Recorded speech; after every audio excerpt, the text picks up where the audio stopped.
Halo, saya Novita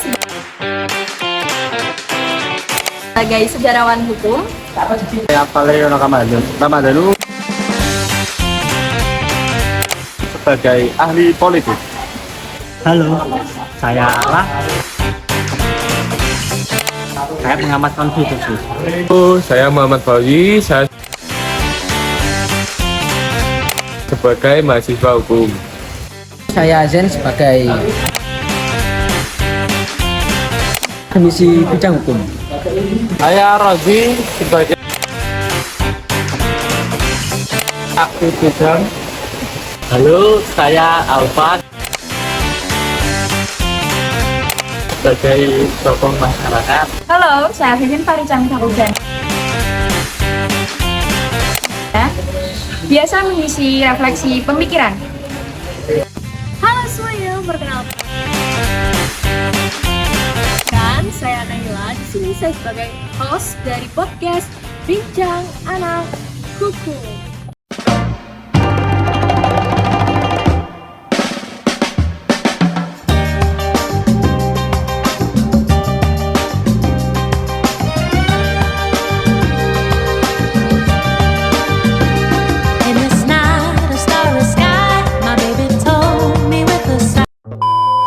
Assalamualaikum warahmatullahi wabarakatuh. Halo semuanya, selamat datang di podcast kita hari ini dengan tema Politik Hukum Indonesia, Warisan Belanda atau Kedaulatan Bangsa.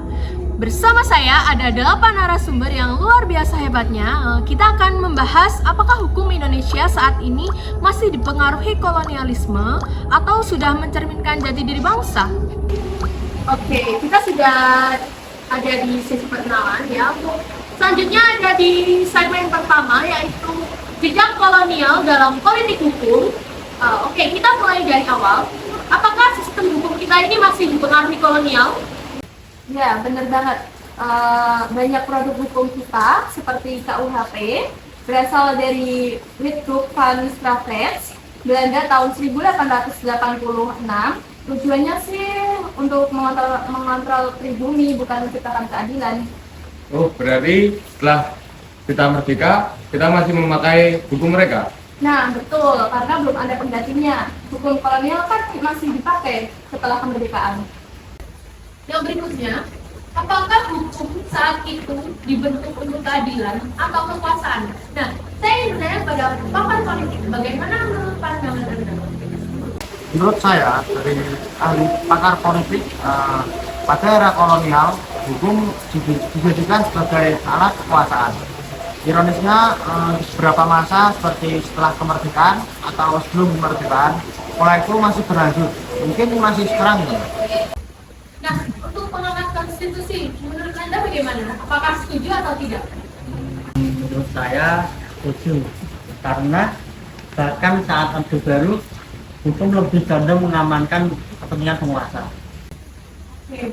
Nah, di sini saya akan bahas sedikit tentang bagaimana sih peran Pancasila dan Undang-Undang 1945 menurut akademisi. Bagaimana nilai bangsa di Indonesia ini diterapkan? Baik, menurut saya setelah kemerdekaan, masih Indonesia mulai dilandaskan pada Undang-Undang Dasar 1445 dan Pancasila. Ini merupakan upaya menegaskan jati diri bangsa Indonesia sendiri.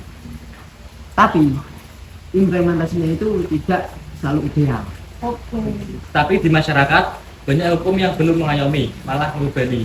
Jadi kadang kami sebagai masyarakat itu merasa kalau hukum itu milik penguasa. Baik. Nah, di masa reformasi dan pembaharuan hukum ini, apakah ada perubahan setelah reformasi? Bagaimana aktivis sama?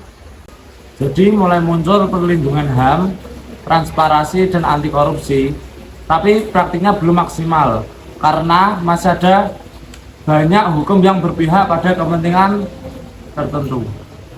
Oke. Nah, selanjutnya nih, kan kita juga setelah membahas ini juga butuh perspektif dari generasi muda, Gen Z ya untuk sekarang ini. Nah, kan di sini kebetulan ada mahasiswa hukum nih. Nah, bagaimana pandangan Anda dengan generasi sekarang ini?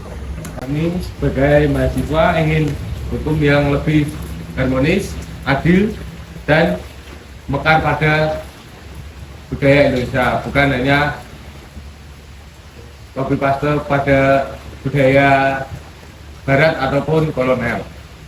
Oke. Nah, di segmen ini seru nih, ada pertanyaan reflektif untuk para narasumber nih. Nah, pertanyaannya adalah, apakah hukum kita ini lebih condong ke warisan kolonial atau sudah menjadi cerminan bangsa? Kalau menurut saya sih masih kuat pengaruh kolonialnya. Menurut saya, 50-50 itu tergantung sesuai dengan kebijakan dari pemerintah. Kalau menurut saya tuh formal masih merdeka, tapi secara substantif belum. Kalau menurut saya untuk saat ini sedang mengisi kedaulatan. Hukum berpihak pada rakyat? Belum. Menurut saya butuh reformasi lebih banyak pada dalam. Kalau menurut saya, hukum harus berpihak pada rakyat kecil. Jadi menurut saya hukum tanpa jiwa bangsa itu kayak sama dengan kosong sih, gitu. Jadi kita dapat renungkan bersama bahwasanya isi dari politik hukum Indonesia, bahwasanya jika hukum masih mengekor penjajah, kita itu hanya merdeka secara fisik. Kedaulatan sejati timbul ketika hukum lahir dari hati nurani bangsa, gitu. Menarik ya pembahasan kali ini. Oke. Terima kasih ya untuk para narasumber yang luar biasa hebatnya ini sudah meluangkan waktu untuk bincang bersama anak mahasiswa, bincang bersama anak hukum. Nah, dari percakapan kita barusan ini, aku bisa menarik kesimpulan bahwa politik hukum sejatinya bukan hanya alat pemerintah, tapi juga perlindungan. Oke, sampai jumpa di episode berikutnya. Wassalamualaikum warahmatullahi wabarakatuh. Waalaikumsalam.